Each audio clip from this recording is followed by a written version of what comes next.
Hello everyone, आज हम बात करने वाले कोलगेट पामोलिव के बारे में। और कोलगेट पामोलिव का करंट प्राइस चल रहा है 2726 एज ऑफ 22 नवंबर 2024। मार्केट में काफ़ी अच्छा खासा करेक्शन आ चुका है और कोलगेट में भी अच्छा खासा करेक्शन आ चुका है, लगभग 30% डाउन है लाइफ टाइम हाई से। तो मुझे लगा ये काफ़ी अट्रैक्टिव है, अभी इन्वेस्ट करने के लिए काफ़ी सही जगह पे है। तो इसलिए इस शेयर के बारे में थोड़ा सा बात कर लेते हैं। सबसे पहले हम ये कोलगेट के वेबसाइट पे चले जाते हैं और ये कंपनी क्या करता है, कौन सा प्रोडक्ट बनाता है, ये हमें किसी को बताने की ज़रूरत है नहीं, सबको पता है कोलगेट क्या बनाता है क्या नहीं। ठीक है ना। इसमें ये एक तरीके से मोनोपोली है। इंडिया में जितने भी टूथपेस्ट यूज़ होते हैं उसमें से मतलब मेजोरिटी कोलगेट का ही यूज़ करते हैं और इसमें मोनोपोली है। और ये एक ऐसा प्रोडक्ट है कि ये आपको हर दिन यूज करना ही करना है, आप कभी भी इसको टूथपेस्ट ब्रश करना कभी भी आप बंद नहीं कर सकते। तो ये प्रोडक्ट हमेशा बिकता रहेगा, चलता रहेगा। तो इस बिजनेस के बारे में हमें ज्यादा बात करने की जरूरत है नहीं। टूथ पाउडर बनाता है, toothpaste, tooth brushes, speciality products, ये सारा चीजें, माउथ वॉशेस, ये सब चीजें बनाते हैं। तो बिजनेस के बारे में ज्यादा बात करने की जरूरत है नहीं, इसको हम क्लोज कर देते हैं। हम यहाँ पे डायरेक्टली कंपनी के लास्ट क्वार्टर रिजल्ट जो है वो देखते हैं और उसके बाद कंपनी का अभी बैलेंस शीट कैसा चल रहा है वो देखेंगे, फंडामेंटली कंपनी कैसा है वो देखेंगे और वही सब देखेंगे बस। कंपनी का पी चल रहा है 50.5 पे और कंपनी का इंडस्ट्री पे चल रहा है 61.5।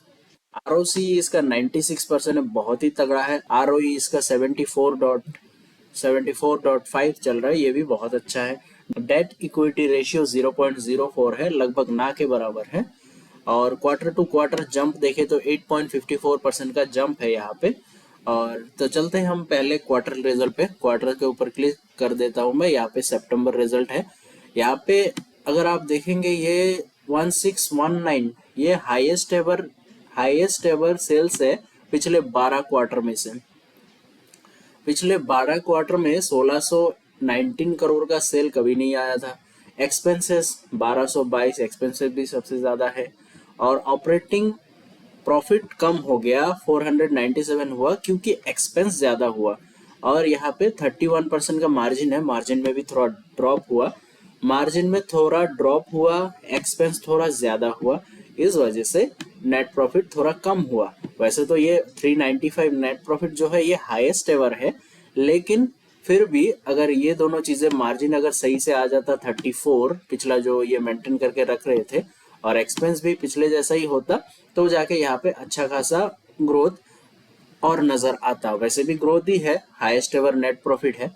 और बाकी ये मार्जिन जो है ये इम्प्रूव हो ही जाएंगे और बाकी जो है एक्सपेंस जो है ये भी कंट्रोल में आ ही जाएंगे। इसमें ये कोई बड़ी बात नहीं है, ये टेम्परेरी चीजें हैं, इससे ज्यादा खास कुछ फर्क पड़ता है नहीं।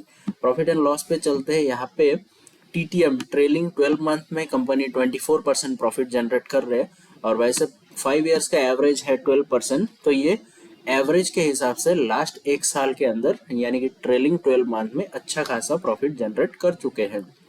और उसके बाद हम चलते हैं यहाँ पे, क्वार्टरली रिजल्ट तो हम देख ही चुके हैं। हम इन्वेस्टर पे अगर जाए तो 51% कंपनी का प्रोमोटर का होल्डिंग स्टार्टिंग से बना हुआ है यहाँ पे और अभी भी एक ही जगह पे स्टिक है 51%। एफआईआई का होल्डिंग 24.94 हुआ है और एफआईआई का होल्डिंग में थोड़ा सा इंक्रीज हुआ है यहाँ से पिछले 2-3 क्वार्टर में। और डीआईआई का होल्डिंग 5.55, डीआईआई ने थोड़ा सा अपना होल्डिंग को बेचा है, सेल किया है। गवर्नमेंट पब्लिक का होल्डिंग थोड़ा सा कम हुआ है, पब्लिक का होल्डिंग 18% है, यानी कि 82% स्ट्रॉन्ग हैंड के पास है। तो ये काफी अच्छी चीजें हैं। बाकी हम कंपनी का अगर वैल्यू का बात करें, वैल्यूएशन की बात करें, तो ये चार्ट में चलते हैं। चार्ट में जाने के बाद यहाँ पे पी रेशियो पे अगर जाऊं मैं, यहाँ से काफी अच्छा खासा करेक्शन हो चुका है। ऊपर ऊपर से 72 पी तक चला गया था ये और अभी करंटली चल रहा है 50 पी पे। तो ये अभी अच्छा खासा करेक्शन हुआ है और अच्छा खासा हमें स्टॉक को खरीदने का मौका मिल रहा है। यहाँ पे हम खरीद सकते हैं। और यहाँ से अगर फर्दर नीचे आता है, मीडियन पी इसका है 45, मीडियन पी तक आता है तो हम इसको और खरीद सकते हैं और एक्यूमुलेट कर सकते हैं, अपना जो एवरेजिंग कर सकते हैं। तो स्टॉक पे अच्छा खासा करेक्शन हो चुका है। और हम एक बार टोटल सेक्टर भी देख लेते हैं, Nifty FMCG, Nifty FMCG, Nifty FMCG sector का अगर देखूँ, सेक्टर में जाके मैं यहाँ पे पी रेशियो पे चला जाता हूँ, ये भी अच्छा खासा करेक्शन हो चुका है। करेक्शन होके इसका जो मीडियन पी है 45.2, अभी मीडियन पी पे ही ट्रेड कर रहा है। तो सेक्टर के हिसाब से भी ये अच्छा खासा, मतलब हमें अच्छे प्राइस पे मिल रहा है और स्टॉक भी अच्छा खासा करेक्शन हो चुका है। तो अभी तक मुझे यहाँ पर तक सही लग रहा है।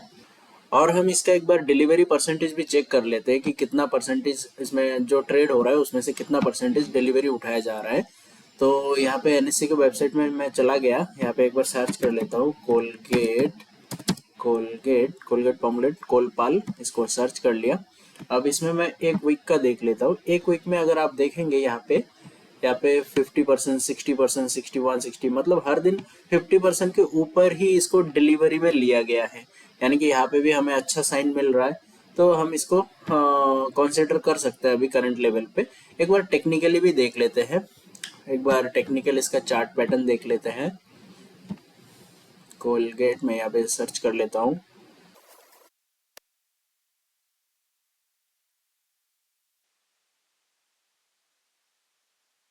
टेक्निकली अगर हम देखें तो ये स्टॉक प्राइस ऊपर से अभी फिलहाल लगभग 30% करेक्शन हो चुका है, 30% का करेक्शन आ चुका है। तो अभी हम अगर यहाँ पे इसको खरीद लेते हैं, क्योंकि इसका क्वार्टर रिजल्ट हाईएस्ट एवर है और बाकी चीज़ें, क्वार्टर रिजल्ट इसका हाईएस्ट एवर है, नेट प्रॉफिट हाईएस्ट एवर है, तो बोरोइंग नेग्लिजिबल है, तो ये सारा चीज़ें होने के बाद अच्छा कंपनी है और इसका प्रोडक्ट हमेशा बिकते ही रहना है। कभी कोई भी इंसान ब्रश करना नहीं छोड़ सकते, तो इसका प्रोडक्ट जो है हमेशा चलता ही रहेगा। तो उस हिसाब से अगर हम इसको यहाँ पे खरीद लेते हैं और हम टारगेट रखते हैं लाइफ टाइम हाई तक का, तो यहाँ से हमारा टेक्निकल टारगेट जो निकल के आता है वो हमारा निकल के आता है 3855, 3855 का प्राइस निकाल के आता है, जो कि करंट प्राइस से 40% का हमें यहाँ पे गेन नजर आता है। तो हम यहाँ पे इस स्टॉक को कंसिडर कर सकते हैं, लेकिन मेरा यहाँ पे कोई बाय और सेल का रिकमेंडेशन नहीं है। तो मुझे जितना नॉलेज है उस हिसाब से, मैं बस एडुकेशन पर्पस के हिसाब से मैं अपना नॉलेज को शेयर कर रहा हूँ। और बाकी आप अपने हिसाब से स्टडी करिए, स्टडी करके आप अपना जो कन्विक्शन आए अगर, तो जाके आप इसमें इन्वेस्ट कर सकते हैं।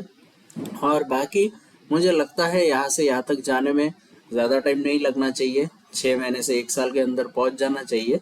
लेकिन स्टॉक का कोई भरोसा नहीं है, कभी कुछ कह नहीं सकते, ऊपर भी जा सकता है, नीचे भी जा सकता है। शायद हम खरीदने के बाद नीचे आए, ऐसा भी हो सकता है कि हम यहाँ से खरीदने के बाद नीचे आता रहे, नीचे आता रहे और यहाँ पे 1 साल तक चले ही ना, फिर अचानक से ऊपर की तरफ जाए। या फिर ऐसा भी हो सकता है कि यहाँ से कंटिन्यूअसली जाता ही रहे, जाता ही रहे, फिर ऊपर ऐसे टच, कोई कह नहीं सकता कि कितने टाइम में ऊपर तक जाएगा। लेकिन अच्छा कंपनी है, उम्मीद यही किया जाता है अच्छे कंपनी से कि ये कंटिन्यूअसली ग्रोथ होता रहेगा और ऊपर की तरफ जाता ही रहेगा। शॉर्ट टाइम के लिए नीचे आ सकता है, लेकिन लॉन्ग टाइम में इसको ऊपर ही जाना है। तो बाकी आप अपने हिसाब से स्टडी करिए, रिसर्च करिए, फिर कन्विक्शन आए तो आप डेफिनेटली इसमें इन्वेस्ट करिए और एक अच्छा इन्वेस्टर बनिए। Best of luck.